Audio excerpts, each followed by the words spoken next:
Ilan taon ka na? 30. May anak ka? Meron isa. Pumutok na yung abdo nito. Single mom. Oo. So, anong rason bakit yung single mom ka? Chismis muna tayo, okay lang ba? Ayokong anuhin dito, pero wala pa akong asawa. Hindi ako nagkaasawa. Ano lang, Okay. biktima lang ako ng Ng kabataan.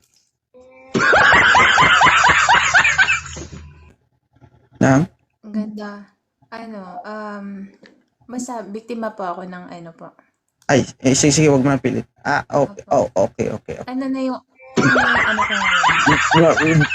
Ano na? Hala, ang dami. Okay. Ano na siya ngayon? 13 years old na siya. Okay. Congratulations. So, kung if you will do the math, 16 pa lang ako.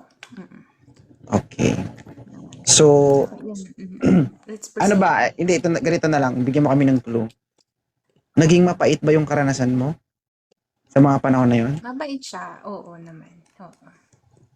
Okay. Ibig sabihin, nagkaroon ka talaga ng karelasyon before. Hindi. Hindi sinasadya. Sige na nga. Hindi. Naghahasa ako. Yun, okay. Okay.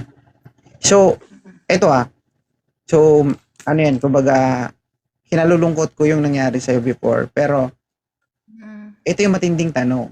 No? Despite sa mga nangyari sa buhay mo bilang isang babae, no, na lumaban ka hanggang sa ngayon, sa panahon ngayon, binibigyan mo pa ba yung sarili mo o binubuksan mo pa yung sarili mo na magmahal ulit ng lalaki? Yes, of course. I'm not closing my doors naman. Oo. Nagkarelasyon na naman ako, pero 4 years ago na yung last. Pero hindi na dumadating sa punto na bumabalik-balik pa sa isip mo yung mga bagay na hindi mo gusto before. Yung trauma, I mean. For me kasi, napatawad ko na yung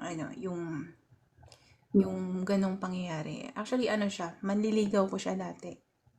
Hindi niya na natiis kasi sobrang ganda. Sobrang sarap ko kasi. Charis. Joke lang. So ngayon hindi ka na masarap. Masarap siya.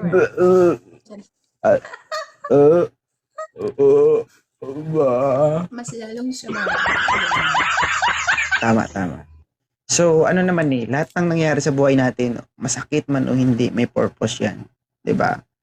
So, mapait man ang karanasan, pero nagkaroon ka naman ng anak na, 'di ba?